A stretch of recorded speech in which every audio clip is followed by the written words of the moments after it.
The hatch sealed shut, cutting him off from the cheering crowd. Was that it? A heavy lump settled in Arthur's stomach, the weight of no return. No more training. No more tests, press conferences, or fangirls waving signs that said, "Say hi to Lucy." Outside his hotel, all debts were paid. From this point on, humanity owed him everything. The shuttle was already racing through space, carrying Arthur toward his new home for the next 100 years, a vast, glowing cluster of modules orbiting a star called the Sun, like a bouquet of metal cauliflowers. The hello world message, sent in binary code, was picked up first by the moon base, then by Earth. Nothing unusual, except it came from Ross 128, star system 11 light-years away. That meant it had been traveling for 11 years. Arthur Parks had been chosen from hundreds of volunteers to be Earth's ambassador. His journey would take nearly 10 times longer than that message. You'll spend most of the trip in cryo. The project's chief medical officer had reminded him again before takeoff. Every 5 years you'll be woken for a week to keep your brain from deteriorating. The ship's AI will handle everything, Space Force officer had said. Your mission upon arrival, activate the beacon. Make contact with the... He caught himself under the glare of a press representative, with the alien species. Then send a message back to Earth with the outcome and any potential threat. Ross 128b appears to be Earth-like and within the Goldilocks zone, an astronomer had added. Chances are, you'll even be able to breathe the air. Once the signal is sent, you'll land using the drop pod. That'll be humanity's first foothold in another star system. For 200 years will pass on Earth by then, the old general had said, locking eyes with him. But we'll be waiting for your message, son. Arthur nodded, shook hands, and had understood only one thing. He'd finally gotten his golden ticket. A one-way ticket. The cryopod embraced him like warm arms. By the time the ship reached 12%, the speed of light and set course for Ross 128, Arthur was already asleep, dead to the world. Cut to future crisis, seen his fingers wouldn't move. They pressed the blood-slick buttons like dead branches. The ship had stopped fighting. It groaned softly like a wounded animal. The AI was offline. The screens were dark. Only the emergency red lights still worked, and the awful grinding of teeth and bones inside the tiny engine override room. He was naked, crushed under heavy G-forces, hunched over the backup console. Outside the window loomed an impossibly black void, the eye ringed in oily rainbows, like it was trying to peer into the ship. Send a drone, he muttered, entering the course. Correction. Why send a human? Launch sequence for maneuvering thrusters. Enter. Let AI handle it. Exit trajectory. Enter. Alice. Can you do this? Silence. That's why, you egg-headed bastards, he growled. Main engine ignition. Enter. To do the impossible. The ship turned away from the eye, unleashed a burning stream of particles, and began to crawl back into the light.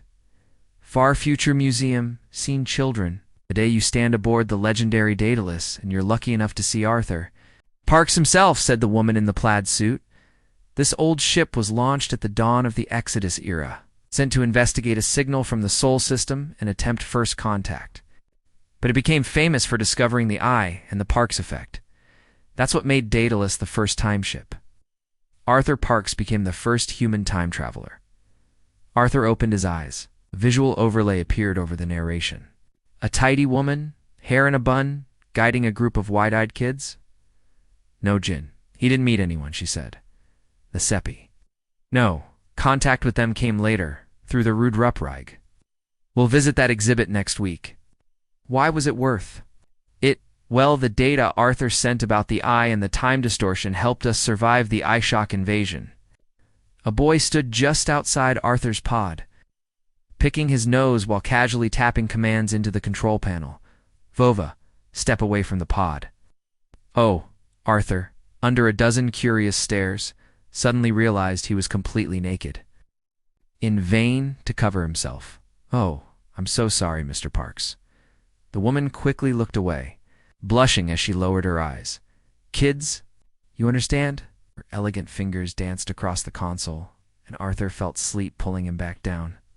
The last thing he saw was her dragging the nose-picking kid, way by the ear, but turning to glance back at him one last time. When the capsule released him again, was no sign anyone had ever visited.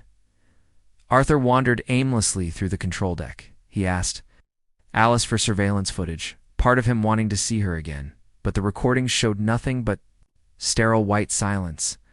Only the changing time stamp proved it wasn't a still image. He endured the required week of wakefulness, barely, then gratefully returned to the pod, secretly hoping she'd come again, that some other curious kid would trip an override and wake him up. The ship had long since flipped around and begun decelerating, engines now facing the destination. When Arthur emerged from cryo for the last time, it was nearly there. On the viewing screen glowed Ross 128, a small red dwarf, dimmer than the sun. Somewhere nearby, Ross 128b, his destination. And somewhere out there, the source of the signal, though, if the guide was right, there was nothing out there, well, he'd know in a week. Suddenly, a flash through the viewport. Alarms blared. Arthur tumbled from bed and ran to the console. To battle right next to his ship. Tiny glowing dots spiraled and exploded in clouds of plasma, swarming around a massive triangular vessel shrouded in shimmering blue haze. On one side, a clearly visible emblem, the head of a bear. The fight ended quickly. The giant ship vanished. Arthur, now dressed in his formal fleet uniform, stood tall and spoke loudly, clearly, "I know you can hear me. We need to talk." The galley door slid open. There, standing casually in the doorway, was a plump, balding man wearing a loose blue jacket with gold insignia on the sleeves. He smiled warmly, holding a mug of tea and a bag of cookies. Arthur's mug. The man met his gaze and grunted. It was just sitting there. Arthur didn't react. He walked to the kitchen, poured himself a coffee into a flimsy synth cup, and set it down on the table. He added a small plate of candies, without a hint of shame. The man reached over, popped one into his mouth, and began. Chewing, they sat in silence, sipping and munching, eyeing each other, finally. The man spoke, having polished off all the candy. "You see, Mr. Parks, there will always be lunatics who want to change the past, and we really don't want to find out if that's possible. So, how long have you been watching me? Since the eye? We've been following you ever since." The thing out there, a strike-class hive cruiser, and the others, separatists, the usual kind. Silence. He poured himself more tea. "Mind if I have more of those candies? They're really good." Arthur refilled the plate and slid it over. "So everything I'm going to do already happened, and I can't change any of it? You're not supposed to. You weren't even meant to see any of this. As far as you're concerned, we don't exist. Then what am I supposed to do? Land on Terra?" Still called Ross 128b at this point. "Find nothing. Name it Terra, set up the beacon, and send the message. Then settle down, analyze the eye, and send that data back to Earth. Though, to be honest," he added, sipping his tea, "we'll probably just send the parts we find useful. And if I don't want to live out your script, sorry, Mr. Parks, but it's out of your hands now. We'll see about that." Alice Alphanine. Emergency engine shut down. "I'm sorry, Arthur." Alice's voice came softly. "I'm afraid I can't do that." The man shrugged. "Why so dramatic, Mr. Parks? You're a hero. The ultimate symbol of sacrifice for humanity. There are movies about you, plays kids. I learn about your mission in school. You have no idea how many people across the Union will tune in to watch you set that beacon and send that message."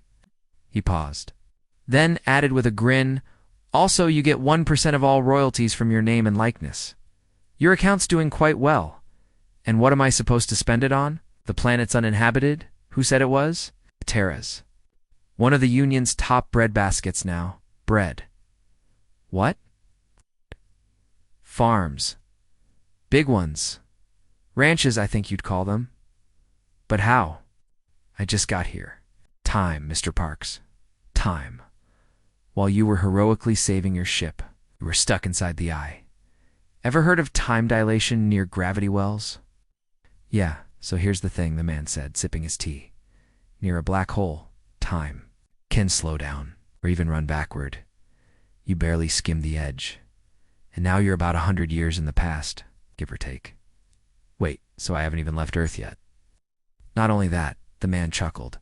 The signal you'll send next week, they haven't even received it yet. Arthur sank into his chair, stunned. So the message? We sent it to ourselves? The man gave a sly grin, twirling his mustache. You're from the future? Arthur nodded. Living in the past for some reason? Another nod. That teacher mentioned an invasion. The Ico something. Shook from Sagittarius. We've been preparing for them for over 300 years, and as you saw, we're pretty ready, the first time. Did we survive? Oh, they're peaceful. Fluffy types, seekers of pure knowledge, they gave us most of our space travel tech, and a whole lot more, for free. Literally.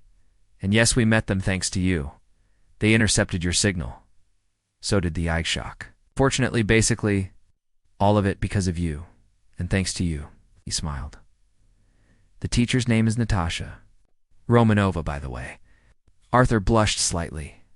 The man winked. You'll see her again, I promise. Now I've got to go.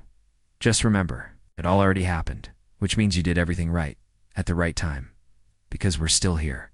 He stood, finished his tea, and added, Oh, and when you set up the beacon and send the message, try to act natural, like you're alone in the void. No one's watching. And he simply vanished. Arthur was alone again. He stared for a moment, then slowly finished the last cookie and, sighing, went to wash the mug. If there were viewers, they were invisible, but Arthur could feel them, billions of eyes, watching. The same feeling he had before liftoff. Back on Earth, Arthur Parks, the superstar, muttered to himself with a half-smile as he floated beside the orbital beacon. Near a clearly inhabited blue-green world, the beacon looked like a giant. Snowflake antennas and solar panels spread wide. He entered the pre-programmed message. Earth had prepared in case no life forms were found. Then he paused, glanced around, and with one swift command, deleted all of it. On the screen, new words began to appear, one by one. Hello, world. Enter so much for fate, Mr. Bear. The gravity was stronger here, 1.5 times. Earth standard. Arthur's legs dragged as he trudged through the cornfield. Up ahead stood a farmhouse. A dog ran toward him, barking, sniffed his legs, nudged his palm with a cold, wet nose, and sprinted back toward the porch. She was standing there in a light blue dress. My name's Natasha, she said softly. I know, Arthur replied. They stood there a while, just looking at each other. Come inside, she said at last. Lunch is getting cold, and wash your hands. They're covered in stardust. But the signal to Earth had 11 years to go.